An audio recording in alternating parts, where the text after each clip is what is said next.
বন্ধুগণ, এ পর্যায়ে বক্তব্য রাখবেন বাংলাদেশ জামায়াত ইসলামী ঈশ্বরগঞ্জ উপজেলা শাখার সংগ্রামী আমির, বাংলাদেশ জামায়াত ইসলামী মনোনীত ঈশ্বরগঞ্জ আসনের সংসদ এমপি প্রার্থী, গণমানুষের নেতা, প্রত্যক্ষ মৌলানা মঞ্জুরুল হক হাসান।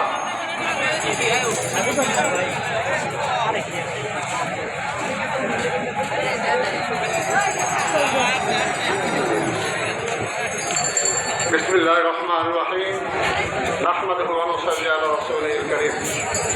আজকের এই বিশাল সমাবেশের সংগ্রামী সভাপতি বাংলাদেশ জামাত ইসলামী ময়মনসিংহ মহানগরীর সম্মানিত আমির, আজকের এই সম্মেলনে উপস্থিত আছেন গণমানুষের নেতা, ময়মনসিংহ জেলার সংগ্রামী আমির, উপস্থিত আছেন দুইটি শাখার বিভিন্ন পর্যায়ের নেতৃবৃন্দ, শিবির নেতৃবৃন্দ, উপস্থিত ময়মনসিংহ মহানগরী এবং জেলার সর্বপর্যায়ের নেতা কর্মী সম্বন্ধ উপস্থিতি। আসসালামু আলাইকুম।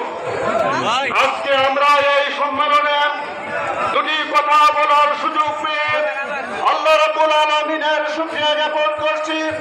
আমি সাথে সাথে ঈশ্বরগঞ্জের পক্ষ থেকে এই বিশাল জনসমুদ্রের প্রতি উদাত্ত আহ্বান এবং অভিনন্দন জানাচ্ছি।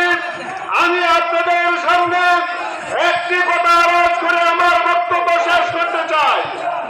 আমরা হারিয়েছি আমাদের সাবেক আমিরে জামাত সহ আমরা যে সমস্ত নেতৃবৃন্দকে হারিয়েছি, যাদেরকে ব্রিটিশ আওয়ামী সরকার তাদেরকে ফাঁসির মঞ্চে হত্যা করেছে, আল্লামা হোসেন সাইদির মতন আলেমদেরকে যারা হত্যা করেছে, আমি তাদেরকে ধিক্কার জানাই। এবং যাদেরকে হত্যা করা হয়েছে তাদের রক্তের বদলা এই বাংলাদেশে ইসলাম প্রতিষ্ঠার মাধ্যমে এর বিনিময় এবং বদলা দিতে চায়।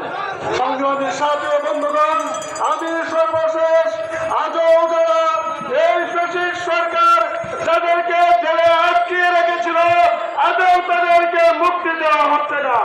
আমি সর্বশেষ এটি নজরুল ইসলাম ভাইয়ের মুক্তি কামনা করে এই ময়মনসিংহবাসীর এই বিশাল সম্মেলনে সকলকে অভিনন্দন জানিয়ে, সকলকে স্বাগত জানিয়ে আমার বক্তব্য এখানে শেষ করছি। আসসালামু আলাইকুম। সকলকে ধন্যবাদ।